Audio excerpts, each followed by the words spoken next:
കണ്ണാ നോക്കൂ, അമ്മ ഉണ്ണിയെ ഭംഗിയായി അണിയിച്ചൊരുക്കിയിട്ടുണ്ട്. കണ്ണന് ഗോപി തിലകം വേണമെന്ന് പറഞ്ഞില്ലേ? ദാ ഉണ്ണിക്ക് മാറത്തും തോളത്തും എല്ലാം തിലകം അണിയിച്ചിട്ടോ അമ്മ. ഇനി കണ്ണനാ പീഠത്തിൽ പോയിരുന്നോളൂ.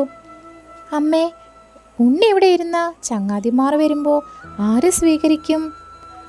ഉണ്ണി ഉമ്മറപ്പടിയിൽ ഇരുന്നോളാം. വേണ്ട കണ്ണ, ദേ കണ്ണന് പാവക്കൂത്ത് കാണണ്ടേ? ഉമ്മറത്ത് ചാരുവും വൈഷ്ണവിയും ഉണ്ട്, അവരെ സ്വീകരിക്കാൻ. അമ്മേ, കണ്ണൻ വരൂ, അമ്മ മടിയിലിരുത്തിക്കോളാം. മല്ലികേ, കണ്ണൻ്റെ ആഭരണപ്പെട്ടിയെല്ലാം എടുത്ത് അകത്തേക്ക് വയ്ക്കൂ. നന്ദറാണി കണ്ണനെ മടിയിലിരുത്തി പീഠത്തിലിരുന്നു. പാവക്കളിക്കാർ കളി തുടങ്ങി. അതൊരുക്കുന്നത് നോക്കിയിരുന്ന കണ്ണൻ്റെ അഞ്ചര മിഴികൾ വിടർന്നു, ചുണ്ടിൽ പുഞ്ചിരികൾ വിടർന്നു.